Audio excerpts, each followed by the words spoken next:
Other than that, I think, Robert, I will turn it over to you to I'm get. going to let you introduce the speaker, Ed Morrow, Oh. since I'm seated, and he's not unknown to this group. He's not unknown. Not unknown to And as you. Bob said, his name is Ed Morrow, and I think he probably collects more and more of what he collects than I do. And anybody that knows me knows that. But it pays a little bit more money for his collections than I do. So he's got a little nicer collection. And I had no idea what the program was on. And it's amazing, you always learn new things when you come to programs like this. And I was telling Ed, I probably have seen these throughout my travels and haunts and everything, but I never paid any attention to them. I do collect match holders, and I do collect fairings, which he's going to include one, not that it's a match holder, but it's a related item. But these I don't collect, but now I've got a new target. And my wife will not be happy with me, because she thinks the collection of 3 is a collection. I think 300 is a good start. So Ed, the program's all yours. The topic is go-to-bed lights. Now, this is not a common household phrase in the United States. All of these were made in England. They also were made, all of mine collection they were made in England. Some also were made in Germany. They're very old. I'm going to, before I get into this much further, I want to show you a porcelain figurine here that ties it in here. It's 2 people getting into a very small bed. At the foot of the bed is a table with a lit candle. It is inscribed, "The last in bed to put out the light." That, they would never have to say that if they had one of those. So, as I said, all these were made in England. That's my entire collection, by the way, at this point.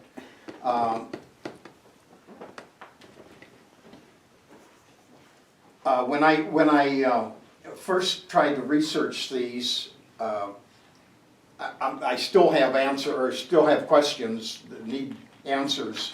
I'm not sure when they were first made, and I am not sure when they were last made.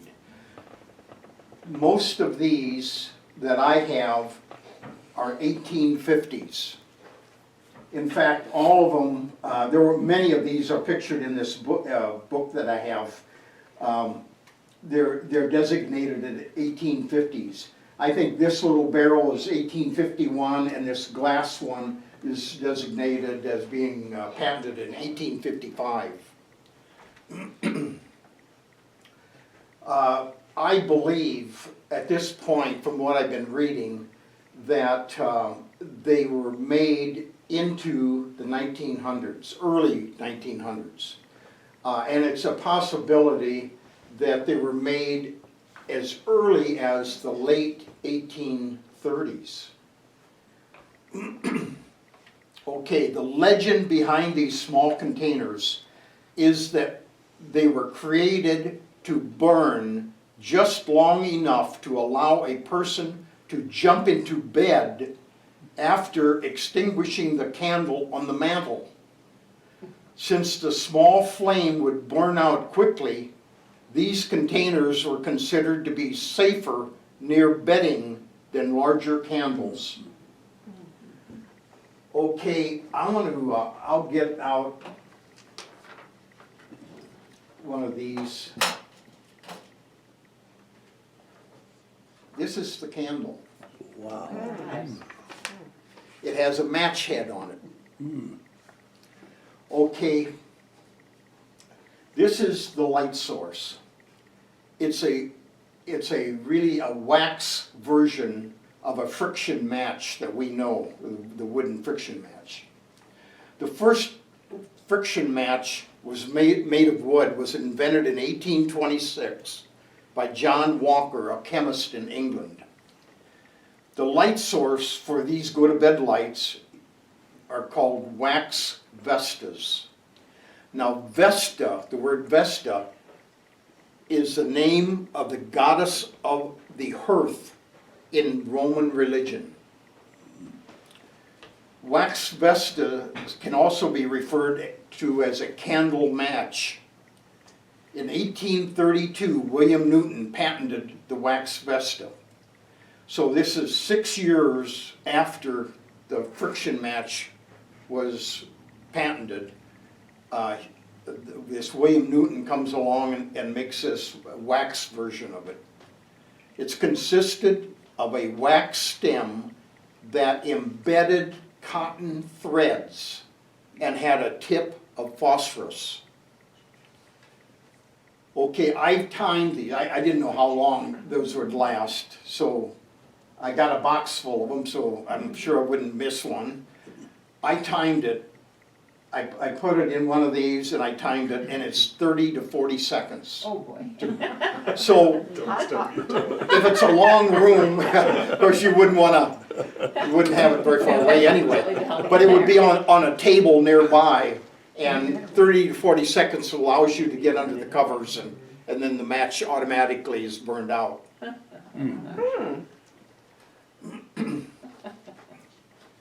Now, of the lights on display, of all of these, only one has a patent date on it, and it's this one right here, and that is June 25th, 1850.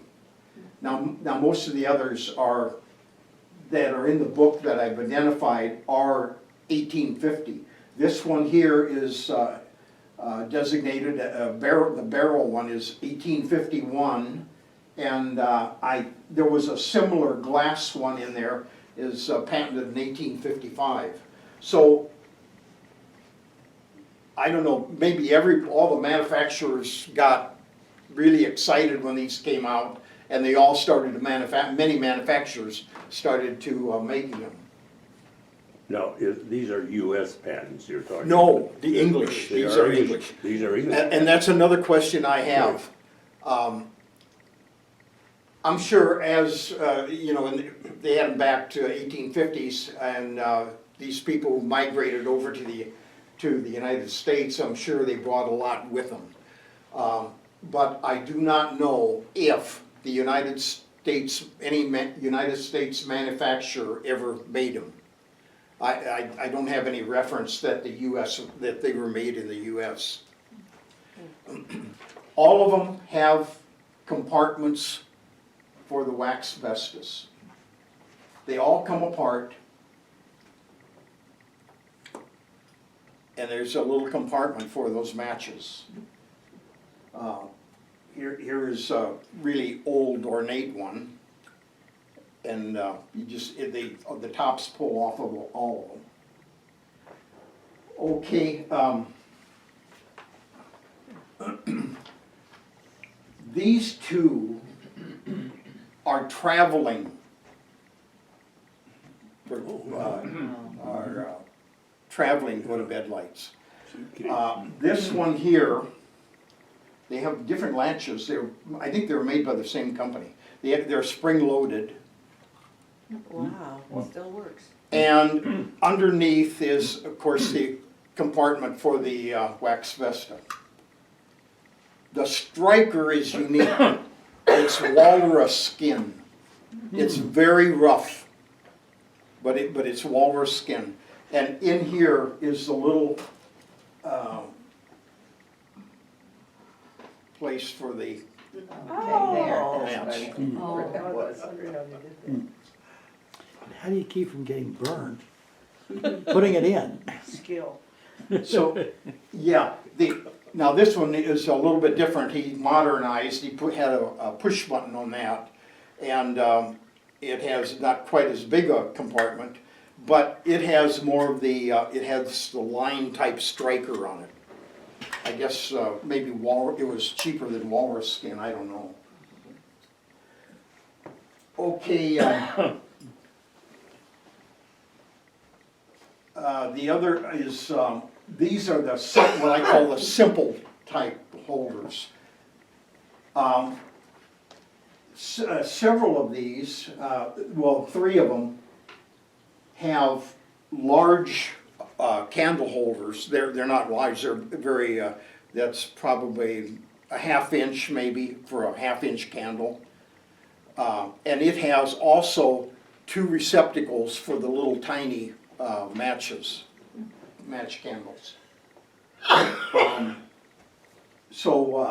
here's another one, it has a larger one for a larger candle. So it's both, it's a candle holder, a go-to-bed light, and a match holder. Now I say these are the simple varieties. They get very elaborate. I think early on, they had these more or less what I call simple design. Later on, they started making them figural. Now here's someone, I don't know if it's a Roman or American Indian, but he has his hand up in the air and the little match goes on it. Here is an owl. Here is a bear holding it up. Here is a wow. It looks like it's a bear, I think. Here's a pig. They also made dogs, monkeys, all kinds of animals, people, little miniature statues. I saw, it's amazing. It was a one that was about this big and that deep, and it had very elaborate statues of people on it, and they had several of these little receptacles for the Vesta match in there. Now, and I think it was also a candle holder, but they used it apparently as a go-to-bed light. It's probably set near the bed somewhere, but I never dreamed that they made one. They were huge like that. Anyway, now these are listed. Both of these books are match holders. In effect, that's what they are. They hold these match candles. Each one of them has a compartment for holding the match candles. Like I say, I ask many different people. I go to antique shows. I go to antique malls and flea markets, and occasionally I'll ask someone if, especially if they have that type of item, a small old item, I'll ask them if they know anything about the go-to-bed light or the wax Vestas, and they don't know what I'm talking about. So it's pretty much English, you might say, So most of the information pretty much stays in England. But they are listed in the books, and that's between the books and the internet. I've gotten some information from the internet. There is a little bit of information on them, but not what I want. What I'm really looking for is when they were first made and when they stopped making them. So I figure it has to be. It could be any time because there were many houses in towns and rural areas that did not have electricity. Well into the 1900s. So there's a good chance that as long as a place didn't have electricity, they were using candles or lanterns or some kind of source of light at night. So I'm sure they were around just into the 1900s. Well, that's really all I know about these at this point. And I'm always looking for more information on them. So if anybody runs across any new and different information, I'm glad to hear from you. So do you suppose the ones that hold the larger candle in the middle was the same, you'd carry that to bed with you, Yeah, to the bedroom for light from that candle, and then you would put the little Yeah. go-to-bed candles in each side, yeah, light them and extinguish the other candle, then yeah, that would give you, and for, obviously for safety factor. yeah. One thing, I was wondering why there were two, and I'm thinking, since you're dealing with fragile wax, if you try to jam one down there and it breaks off in there, then You've got a second, you'd have a second a hole to put it into. That's the only reason I can figure out why there would be two of them on there. I have a question. Yeah, So those are English made, yes. and to your knowledge, there were none made in the US ever.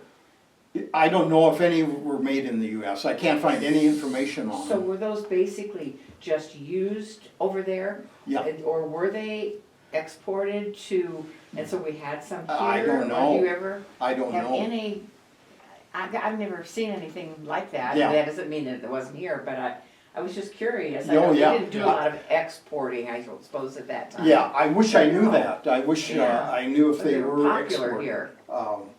Because we were in the same situation as Great Britain. No electricity, and we had to have candles at night.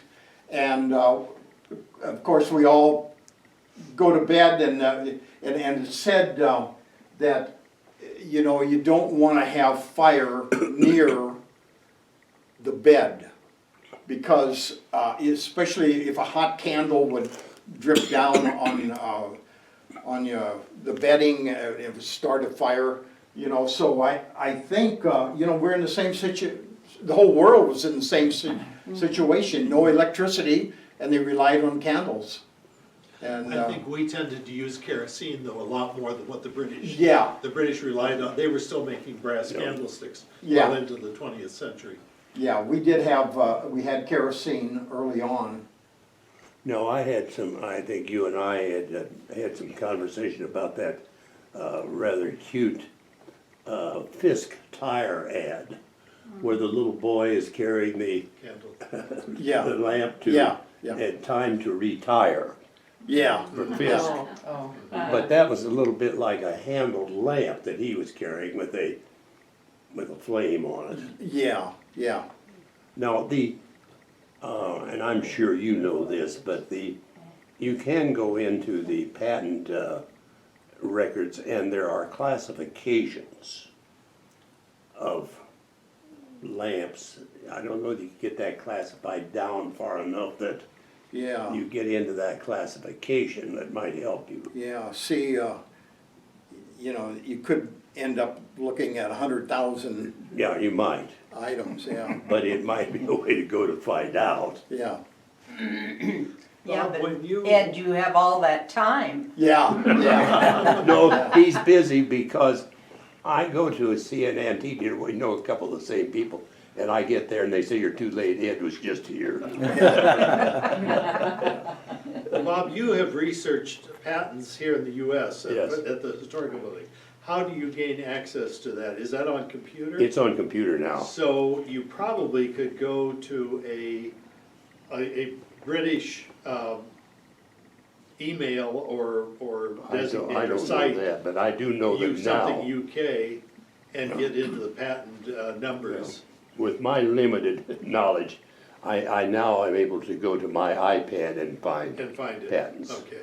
I used to have to go to the historical building and have them, they used to have these voluminous books with patents, and they took up a lot of room. They were on tier 6 in the Iowa State Library. I used to drive clear up there and read patents. Then I discovered that they had them in the historical building in the traveling library, but they've taken them all out of there now due to the shelf space, and it's because it's on. On computer.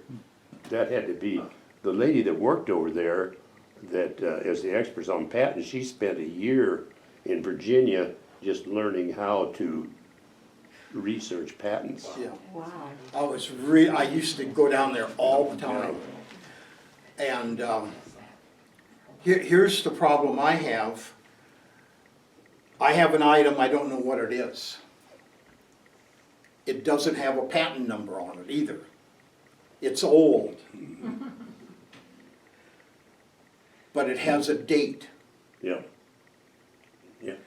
Okay, I would go down there and look at that, like that one says, this is a English patent, June 25th. Okay, I would go down there and I would look on that date, and oftentimes, for that date, the pages would be that thick. I would go through page by page looking for the picture, and I would find them. Yeah. Now, here's my problem. Online, you can find things if you have a patent date. How do you find things if you don't know what it is and you don't have a patent number? Somehow, you know, you have to go through the pages. Okay, I called up to Iowa State and I asked them how far back their patent information goes. I talked to 3 different people and they all told me, oh, it goes back to 1975.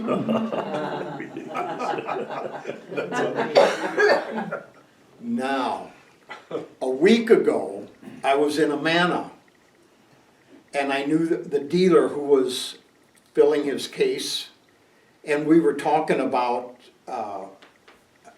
identifying old items, and I said, you know, they moved all the books from the state library to Davenport. Yes, that's where they went. Yeah. Yeah, that's where And they I went. said I used to go down there all the time Yeah. and I would find everything I was looking for. And I was told that, well, you could go to Ames. And I told him, I said, they told me they only had it back to 1975. He says, don't believe them.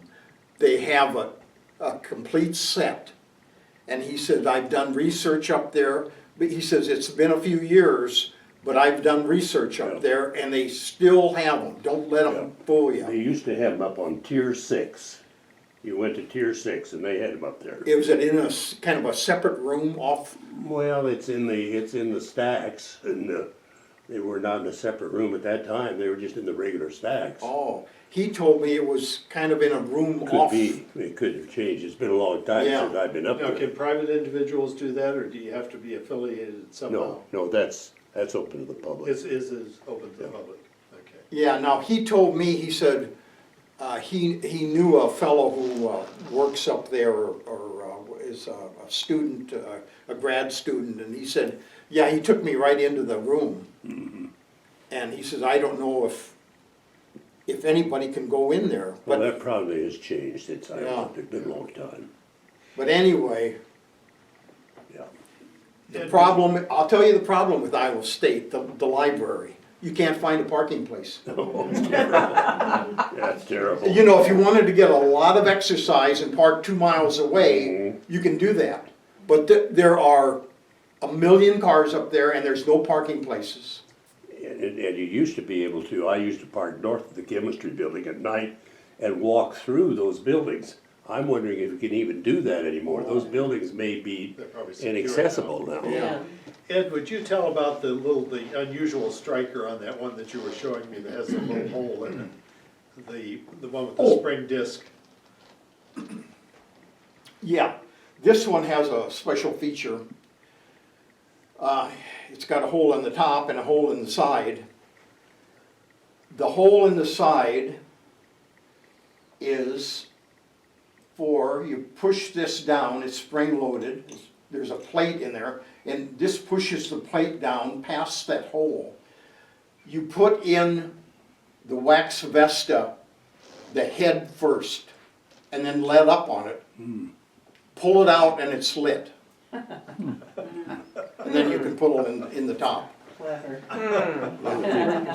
That might be, I would think those things are very fragile. That might be the way to go. Yeah. That might, And if you can't get that to work, it's got the concentric lines for striking, yeah. Now, for 1995 on television, you can buy an electronic lighter that pretty much works on the same principle, but you have to recharge it off your computer. Oh my gosh. But if you act now, you can get not one, but Two. two, and they'll throw in a special LED flashlight. And shipping and handling. Shipping and handling is. Yeah, is- right. Operators, I love the phrase operators are standing by. Yeah, Yeah, you're right. One other question, you had mentioned some were made in Germany. Yes. In your books, does the research show any manufactured other than in England or Germany? Does it identify anybody? I don't know if I looked under, if I read all the inscriptions underneath, I don't think I did. Okay, because I would almost think that we would have had them in this country, because there was a lot of export or import into Yeah. this country from Europe. And a lot of products were manufactured for export. Yeah. And I can't believe that they wouldn't have exported some of those. Because you said you bought all these here in this country. Yeah, yeah. You have not traveled to England to buy No, them. no. So they've either been brought in by immigrants or brought in container loads of stuff coming over from Yeah. England to have this many here. Yeah, that's a good question. Now, that's, Were the German ones older than the English? Or were they contemporary in time? I mean, these are all from the 1850s, Yeah. and your research suggests maybe 1830s. yeah. But it goes along with the development of the match. Yeah, but I'm wondering if the Germans would have had something maybe a little earlier and just hadn't have a patent or something. I don't know. Yeah, I'm not sure the period from the 1830s up to 1850. It just seems like in this book, there's a concentration in the 1850s, especially 1850. But up to 1855, it seems like I would see those dates. So I'm wondering if that's maybe 1850s, maybe when they first came out, or first were patented and came out, I don't know. And it probably wasn't too long after that the gas fixtures started being used in the cities. And so maybe the requirement for these diminished at that point, because people had gas fixtures, they could just lower the flame and let them burn all night and provide, some lighting. Yeah. And so it would just be small rural towns that. You really think they would farmers. lower the light? Oh, yeah, yeah. Knowing Europeans, how frugal they are? I think they were probably more afraid of being gassed by if they Yeah. didn't that have could the be. flame burning. Yeah. And somebody would, a child or somebody would turn it on and not get it lit. And so they left it burning so they could tell that they were not open for the gas coming out. Yeah. Many people didn't understand gas and they would blow them out. Right, and not shut them off. They didn't have odor in the gas. Yeah. Or odorless Yeah, gas. and people were dying from that.